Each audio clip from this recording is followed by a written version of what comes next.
Hey guys, Stefan Fischer here from All Off Road. Thanks a lot for joining me. In today's video I will give you an overview of the Gaia GPS Navigation app. I will tell you about the pros and cons, how I see them, and I will give you my honest opinion if Gaia is a good solution for four-wheel driving and overlanding in Australia.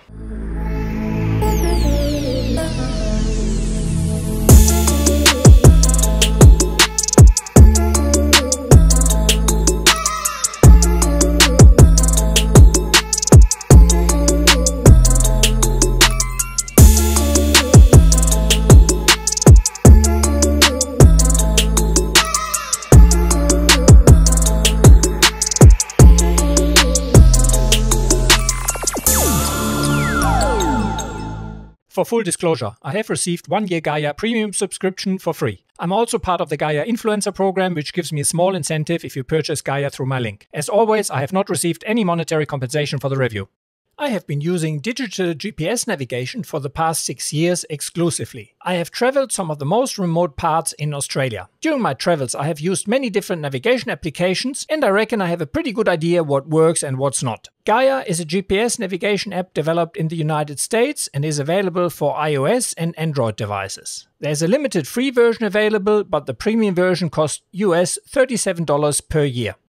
One of its features is that it has tons of overlays for any type of outdoor activity. The problem we have here in Australia is that the majority of overlays are only available for the United States or Canada. Recording a trek log is fast and easy and only requires 2 button clicks. You then get a lot of telemetry about your whole trip. Gaia's data management to organize your trek logs and points of interest is very easy and convenient. You can easily differentiate between treks, routes, waypoints, maps, folders, areas and hikes. You can also create custom folders and organize your data according to folders. This makes your data management very easy. You can also easily show and hide existing treks on the map. The data available for each trek, like distance, ascent, average speed, moving speed and the like, is great. You can also rate and describe your hike. Unfortunately, I could not find an option to change that because this clearly was a four-wheel drive trek and not a hike. Given you have one central Gaia account, Gaia can sync between all of your devices, being it iOS or Android. While Gaia has many four-wheel drive related map overlays available for the United States, unfortunately the same does not apply for Australia. Beside the Gaia Vector Topo Map, there are only a few government state topo maps available. It shows that Gaia is not geared towards Australian customers, however maybe there will be more layers released in the future. If you are wondering what maps are available for the area you're interested in, just head to the Gaia GPS website and you will see all available layers sorted by activity, type and location.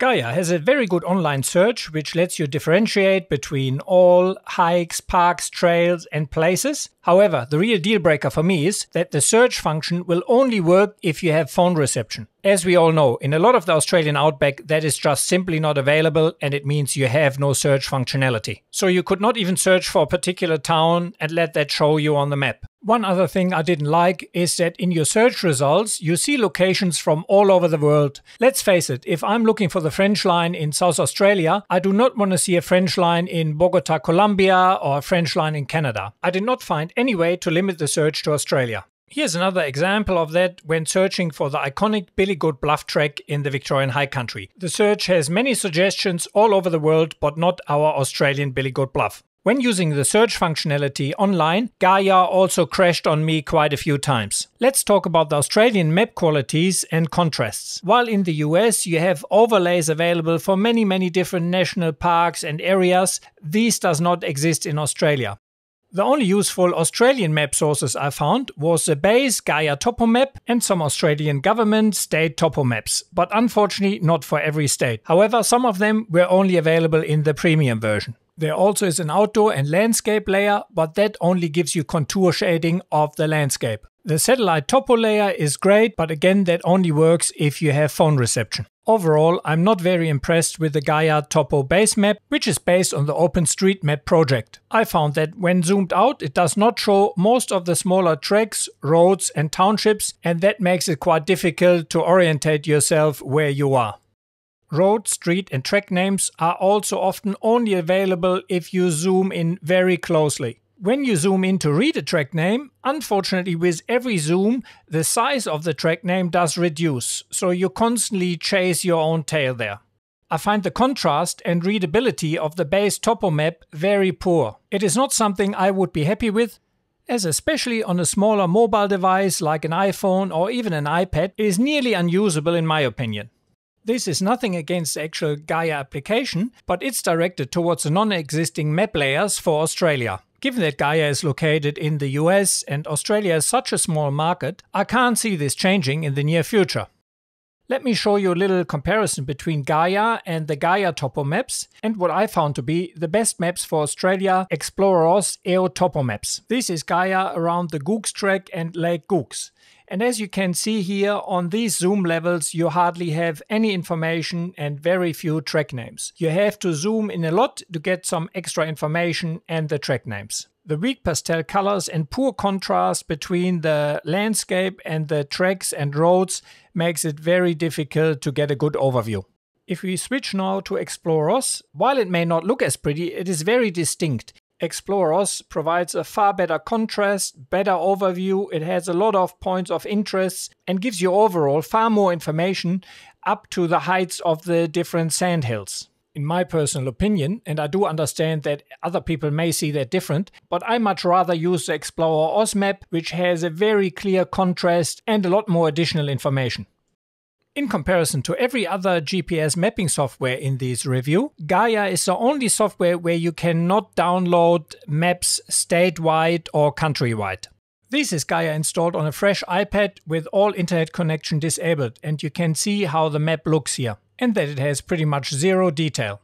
Personally, the first thing I do with every new mapping software is download all available maps for offline use in the application. And that is simply not possible with Gaia. In Gaia, you need to download tiles for the area you hope you will be in. Given that we can easily cover 10,000 kilometers on a trip and often change our plans, tile download is not really suitable for us, especially as you are limited with the area you can download, and depending on the resolution, the download sizes are quite big, so I would not want to do that while on the road and using my data and bandwidth. The size of the map area to download depends on the resolution and on the size of the area. You are unfortunately also limited to 10,000 tiles. That means, for instance, you could not download all of South Australia in a reasonable resolution. If you have internet connection and you zoom into new areas on the map, you will automatically download the selected map layers to the zoom level you zoomed into.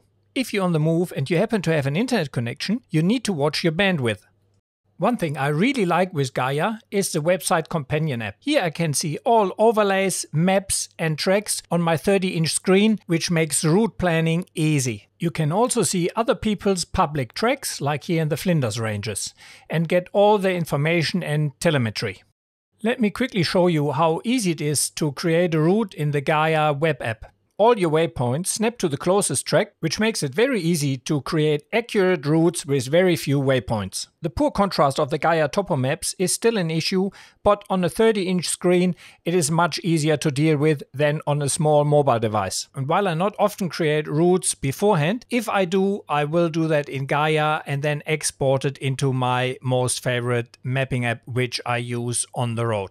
Gaia is an excellent application in regards to usability and features, but it's let down for use in Australia by the limited amount of working map overlays. The Gaia topo maps have low contrast and readability, and you are required to tile download segments of maps for each area you may want to visit. That is not good if your plans change. The search option will also only work if you have phone reception and internet. Gaia has the best web app, which makes trip planning and route creation on your PC a breeze. I would recommend Gaia for people who travel in narrowly defined areas and are happy to download tiles for particular small areas, or if you mainly stay within mobile phone reception. It is also great for international travelers, especially if you like to travel to the USA and Canada. With the current available layers, it is not an app I'm using when traveling.